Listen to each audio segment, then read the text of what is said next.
The 391st edition of the Four Corners podcast starts right now.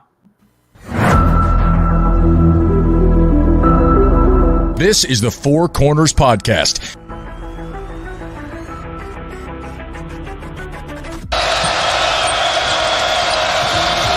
And that could make a difference. Lawson at the buzzer. Got it! Maybe not. Ty Lawson wins it at the buzzer. Deep three. And Green rips down the rebound in traffic. 4-on-1. What a great job. What a terrific job in transition. I mean, you couldn't plan that any better as a coach. Gets the roll. Here we go. Page has it. Carolina down one. 84-83. Page into the front court with 4 seconds. Page to the rim. Got it! Got it! 9/10 of a second to go. Inbounds. Washington gets it to Warren. His full court shot. No good. Marcus Page baby. Does it for the Tar Heels. Carolina wins it. Don't force it if you're Goss. Comes in. Blocked by Meeks. Buried up ahead to Jackson. And he tucks it down for the 5-point lead. Matthews off the mark. And this year, the confetti is going to fall for North Carolina. They're not going to be denied this time. Inside 30 overall. Love, top of the key. Oh! Big time delivery. Here are your hosts, Josh Marlowe and Anthony Pagnotta. Hello and welcome into another live edition of the Four Corners podcast. We are powered by Carolina Electrical Services. Josh and Anthony hanging out with you guys on a Sunday night. Hope you've had a relaxing weekend to kick off the month of May.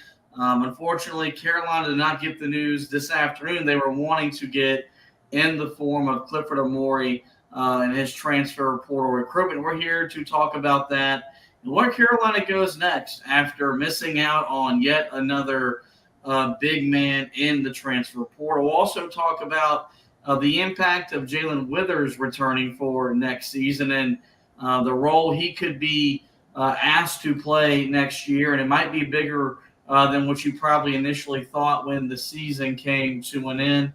But before we do any of that, we start every edition of the pod, as we always do, with the pod thought of the day.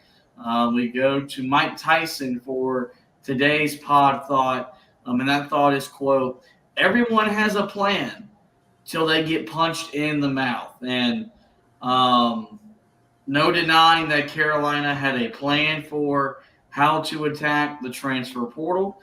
I think it's fair to say that it was the right approach, waiting until after their season came to an end to start getting involved with transfers.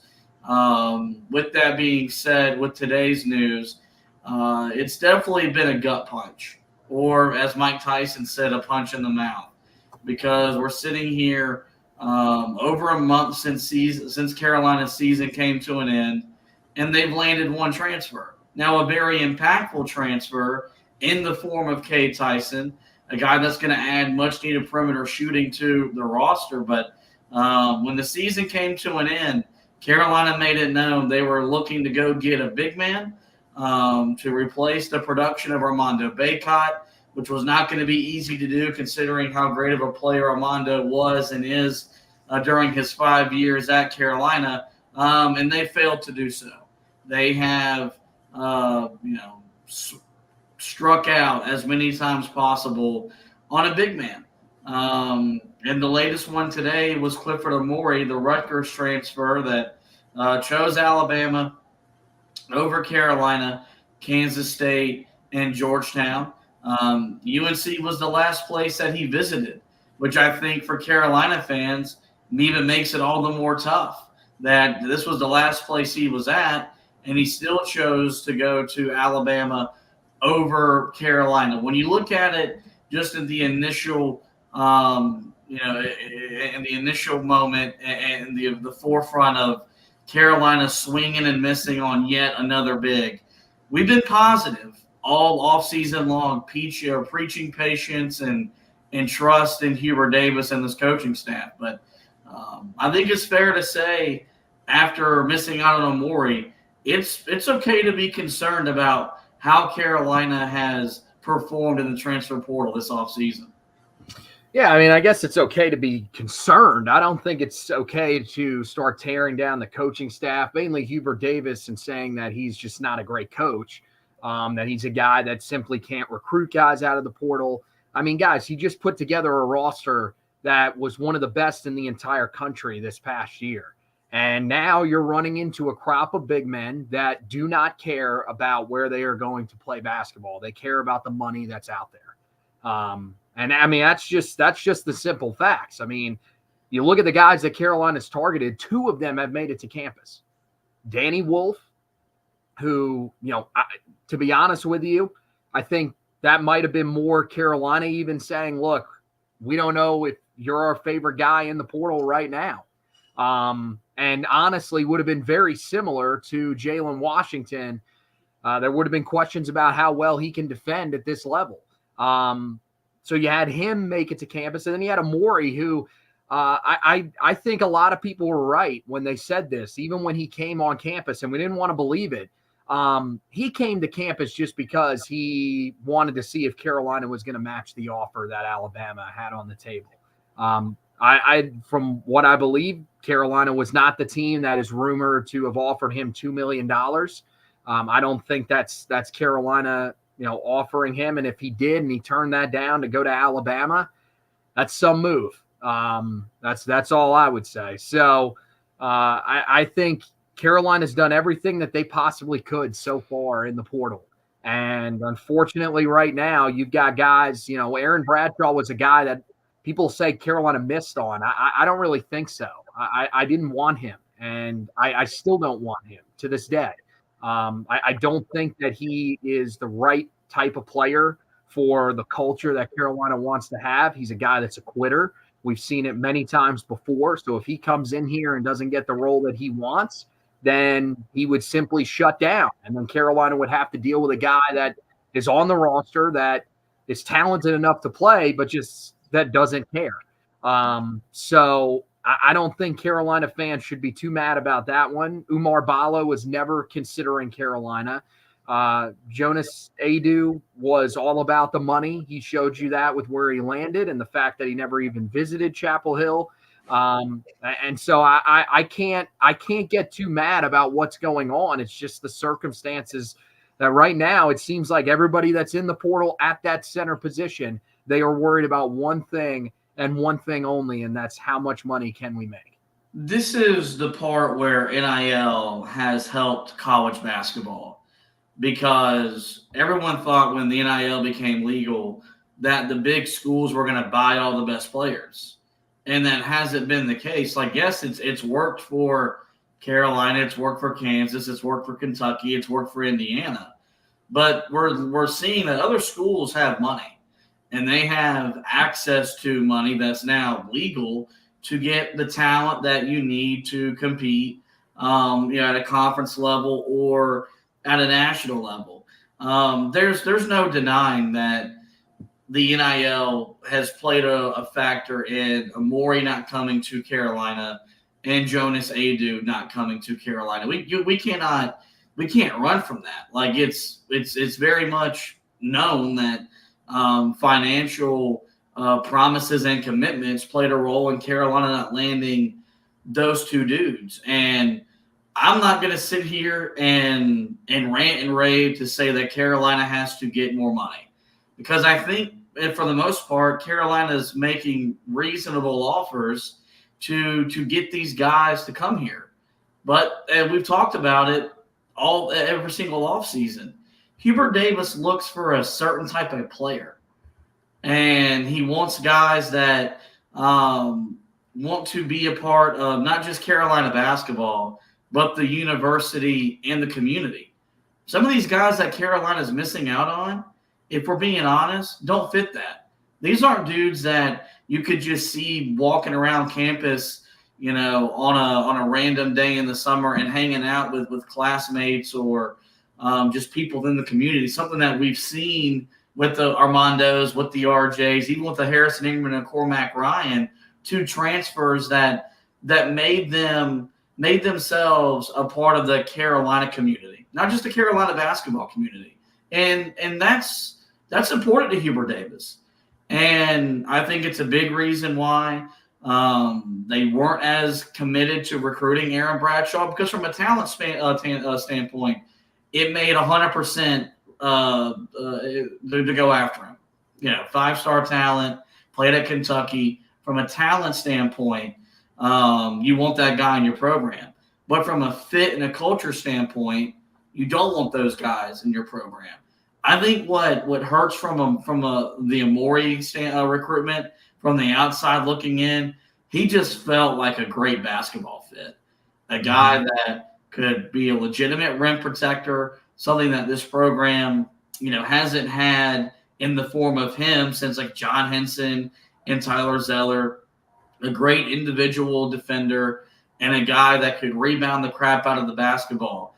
And you weren't going to have to ask him to do a lot of things offensively like you've done while you've had Armando Bacot. So I think that's where the disappointment comes in, is because from a basketball standpoint, if Amori would have wound up in Chapel Hill, Carolina would have been bare minimum a preseason top 3 team in the country, the favorite, in my opinion, to win the ACC, and a trendy pick to make the Final Four next year.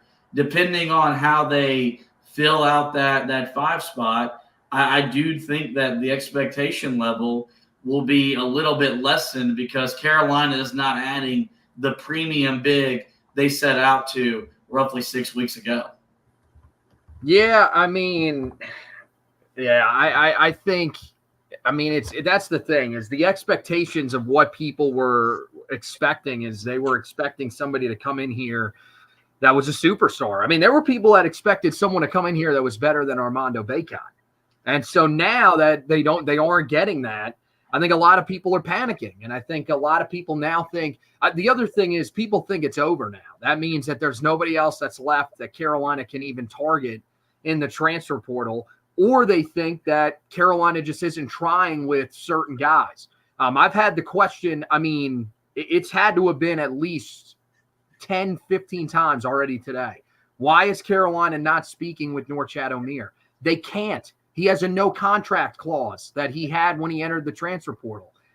It's honestly, if you're going to complain about the coaching staff and what's going on and the fact that they're not landing guys, you should probably educate yourself on the guys that are in the portal. It's really just that simple. I don't care about the people that are just asking me the questions just because they don't really know. But for the people that want to go after the coaching staff and then ask the question of why are they not going after certain guys, there's guys in the portal that you can't go after. There's also plenty of guys that are really talented options, guys that are listed as power forwards, maybe a little bit smaller but can play the role, but guys that also are in the NBA draft. So you can go after those guys, but ultimately you're going after guys that there's a good chance they don't even actually end up returning to college to even play for you. So, that's the thing, man, is with the portal right now, you got to be strategic about the guys that you're going after and who you're putting your time and effort into, because you could be putting your time and effort into somebody that ultimately is not only not going to come and play for you, they're not going to play for anybody at the college level. So, it's a tough road that Carolina has to travel here, because I still think there's good options out there, but I don't know how this coaching staff is going to have to navigate this group, because how many guys do you honestly feel like that are in the NBA draft right now, or guys that are, one, worth going after, and two, guys that ultimately you think you actually have a chance to see play for you next year? Yeah, I think the best thing for this staff to do, and fans don't want to hear this, is to kind of take a deep breath. You're in a heavy recruiting battle with the Duthie era, and make that your priority. And then once you get the answer on them, go find your big man. What I do think, this opens up the door for is a situation that a lot of Carolina fans have complained about while Carolina was recruiting a big man in the portal. Like right now, your starting five is Jaylen Washington. And look, I can't confirm this, but this is what I believe.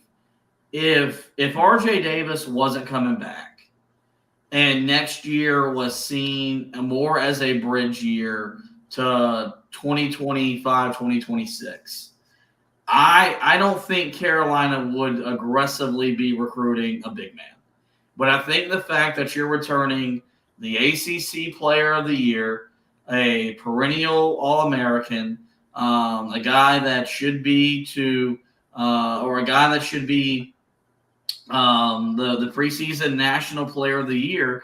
Like when you return that guy, you're a national championship contender, and it's your duty when you have such a legendary fixture in your program to give that guy a chance to win a national championship, to put the roster together that could make all those things come true. And maybe Jaylen Washington takes that step forward that you saw Bryce Johnson take late in his career. John Henson really flourished his junior season at Carolina.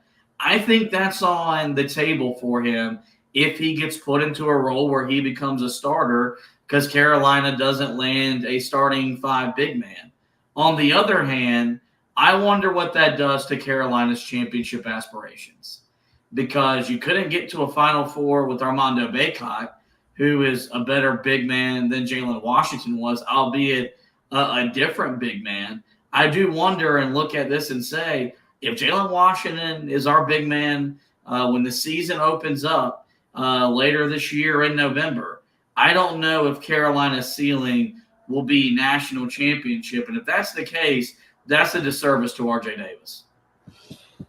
Yeah, I mean, I don't know if there's anybody that you can get, though, in the portal right now that's honestly going to have you in that conversation. Again, the guys that would maybe give you the best chance of that, one is Norchad Omier, who is, with that non-contact waiver still on him that he entered the portal with, there's nothing you can do until that's lifted. And I mean, look, I don't know how concrete that is, because it seems like nothing in college sports nowadays, it doesn't really matter. You can tamper with just about anybody.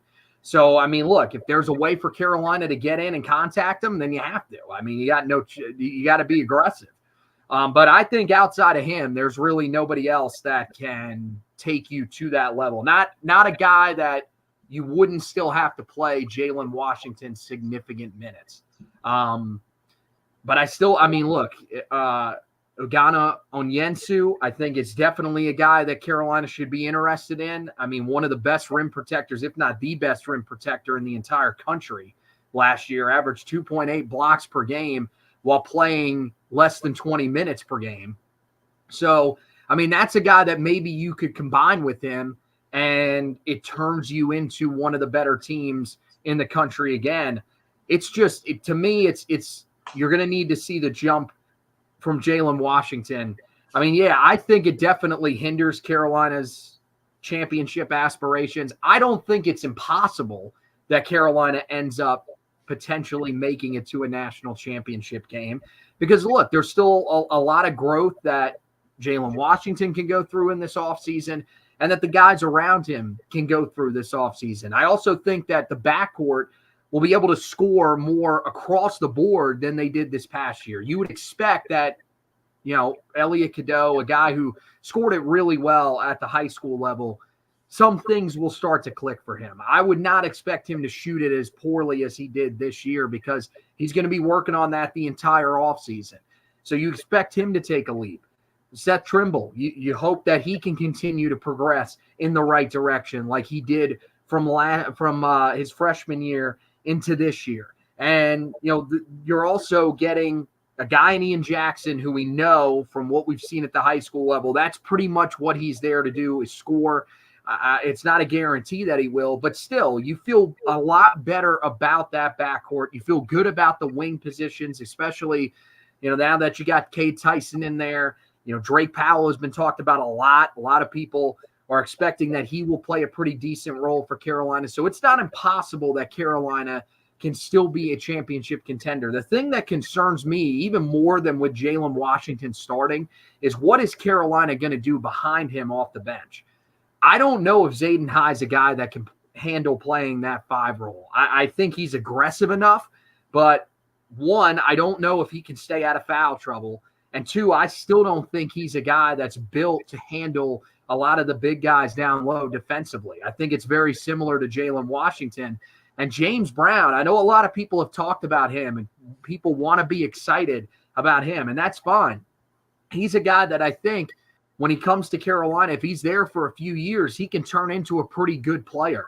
He's going to need some time when he comes in. I think he's even more developmental than Jaden High when we brought him in last year. There is a lot of work that needs to be done for him to become a guy that can contribute at a high level for Carolina. So to me, you can be as concerned as you want about Jaylen Washington being your starter there. I think there's been some moments from Jaylen Washington over the last couple of years that have shown that there is potential there for him to turn into a really good college player.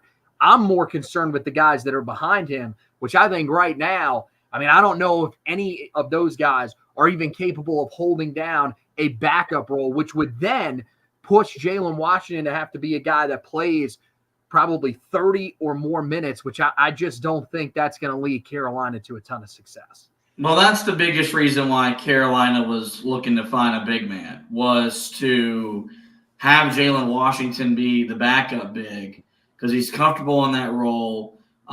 Because Jaden High and James Brown, you simply put, Carolina can't survive the non-conference schedule they play and a 20-game ACC schedule with their big men being Jaylen Washington, Jaden High, and James Brown.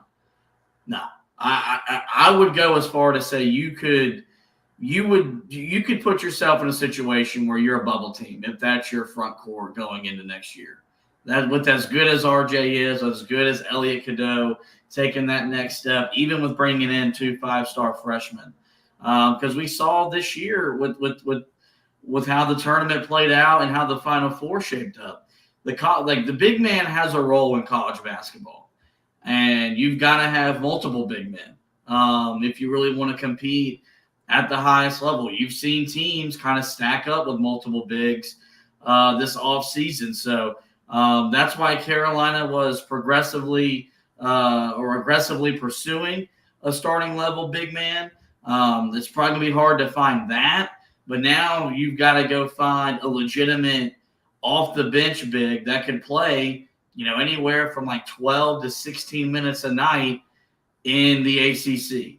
And if Carolina finds that, then I think, depending on what you do at the 4 spot, I think the roster will be in a good enough position to compete for an ACC regular season championship, a 1 seed in the tournament, and a berth in the Final Four. But, it's fair to say that Carolina didn't see this coming. I don't think when they embarked on the transfer portal, they thought that they would be sitting here May 5th without the big man that they seeked, because as aggressively as they recruited Cade Tyson, as aggressively as they're recruiting Adou Thiero, they were recruiting that big man just as hard.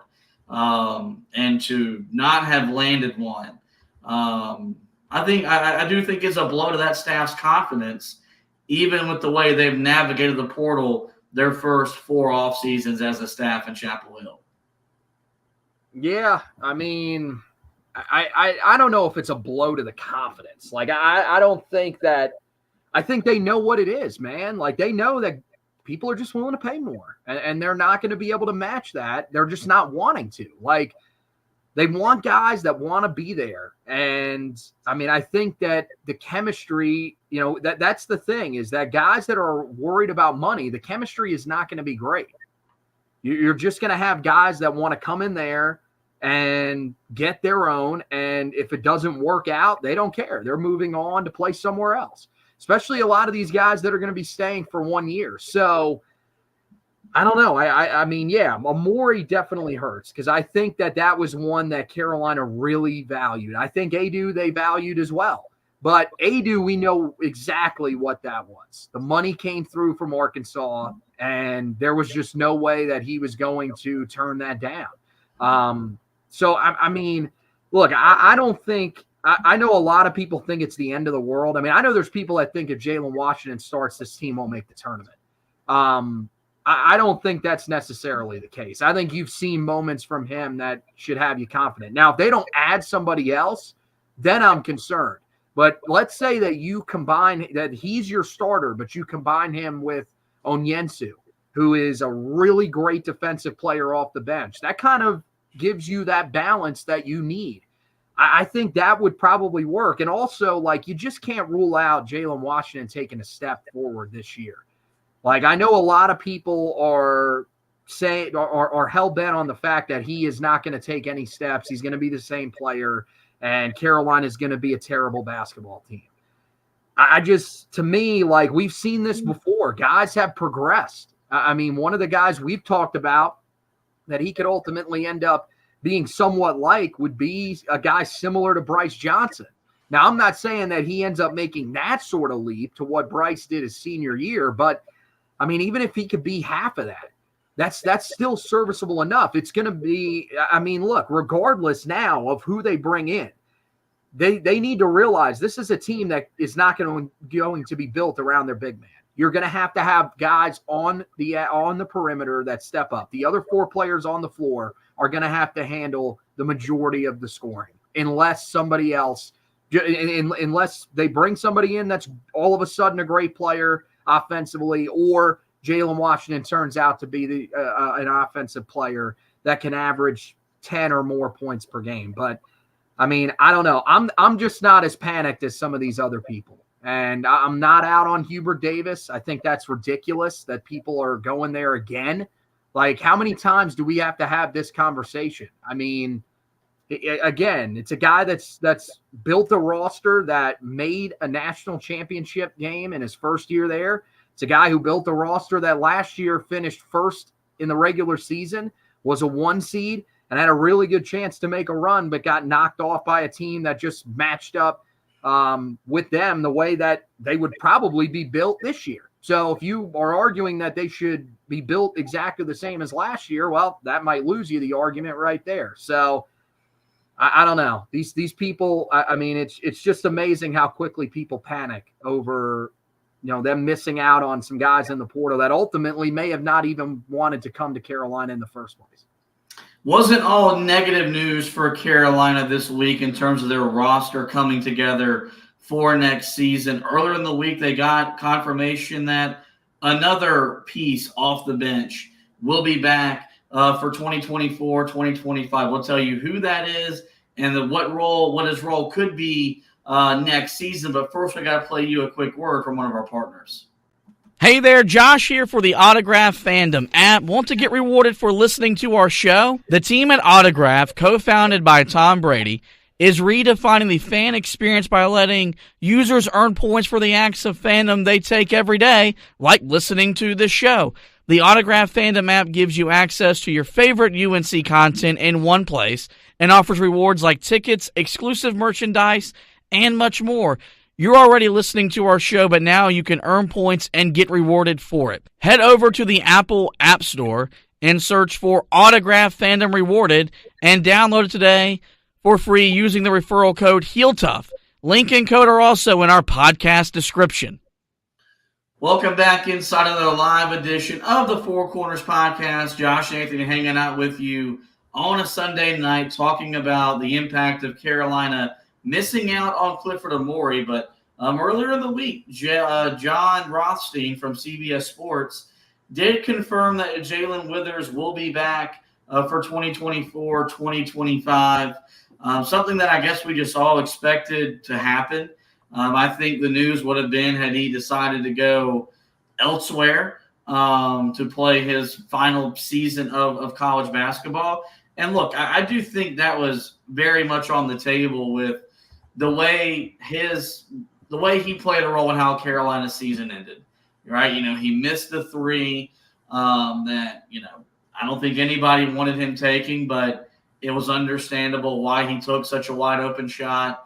commits a foul on the other end, and Carolina ultimately loses to Bama in the round of 16.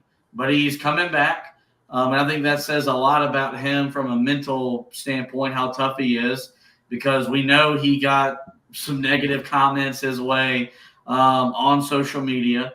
And a guy that I think, loves being at Carolina, a Charlotte native.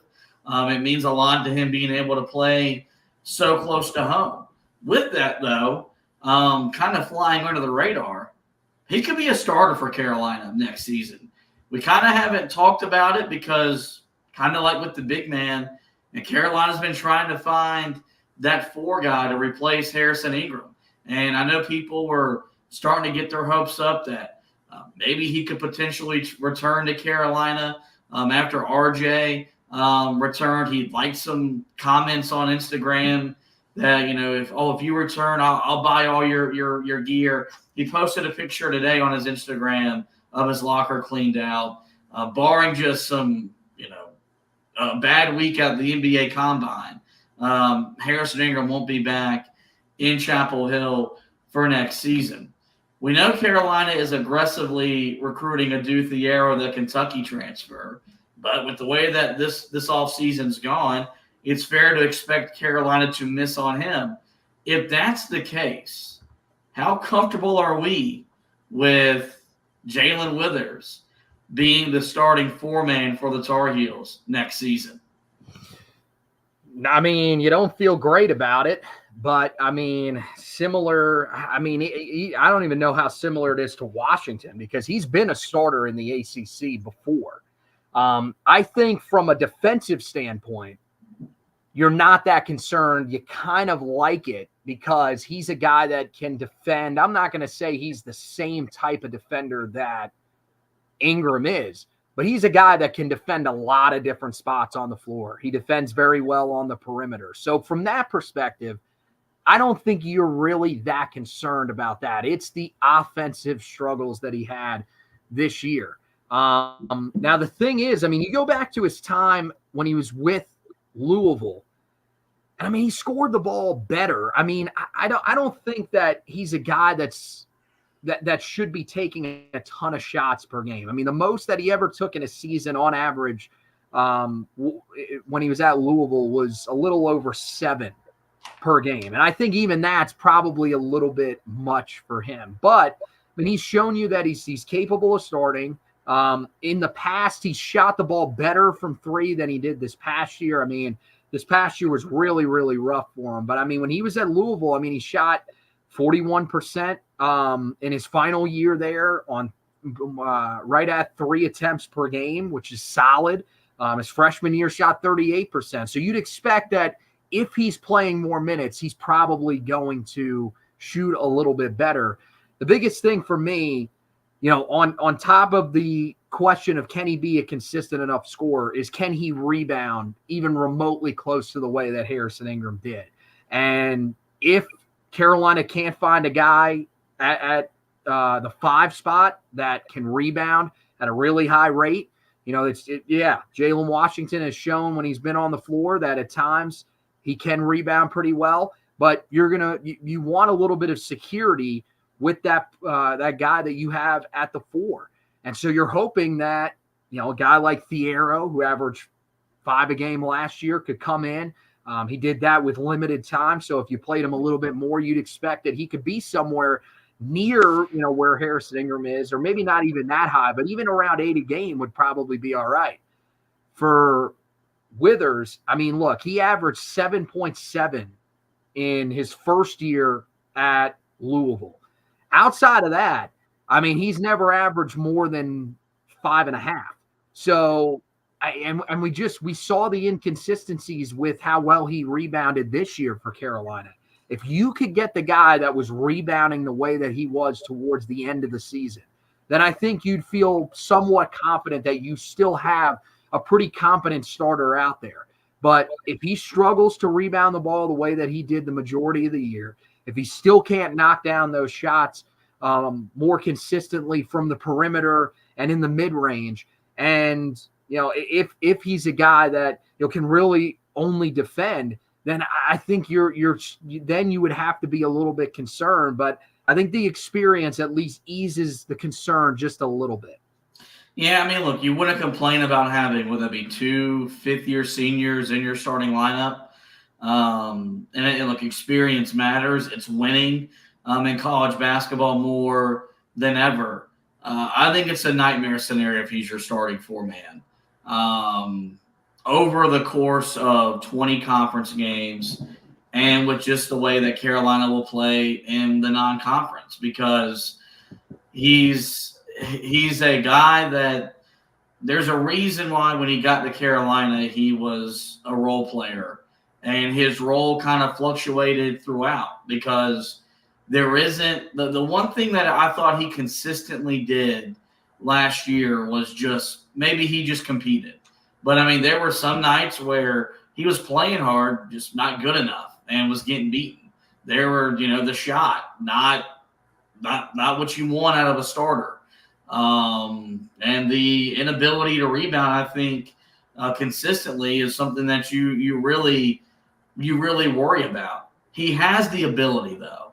Like, he had a double-double in the tournament in the first game against Wagner. You go back to the win at Duke. He had the late putback going into halftime on a missed shot that felt really important for Carolina to just stabilize and have momentum. So if this is a guy that, maybe in 2 weeks' notice he's going to be a starter, and Carolina can groom him all offseason long to be a starter in their system, maybe he takes that step forward and can really make the loss of Harrison Ingram be non-existent. I'm just not confident in that. And so I think it's why, for me, Carolina needs to do everything they can do to get a guy like Adu Thiero into the program.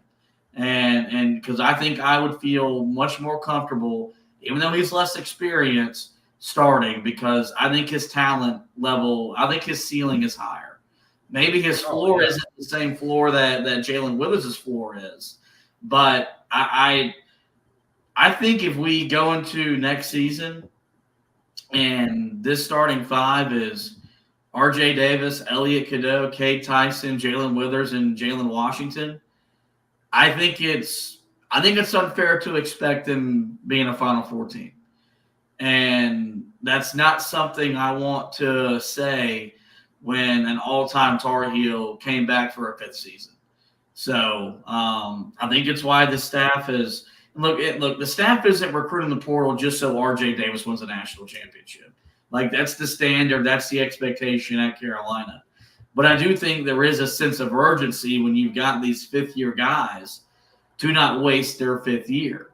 And I just feel like if Jaylen Withers is a starter and Jaylen Washington is a starter when we open up the season next year, that might be something that R.J. Davis didn't sign up for when he decided to come back for a super senior year. Yeah, I mean, it's far from perfect. But I mean, the thing is that, I mean, for Carolina, I mean, it's definitely realistic. Because I got to be honest. I don't think they are leading for Thiero. I think they're behind, and I think they're behind significantly.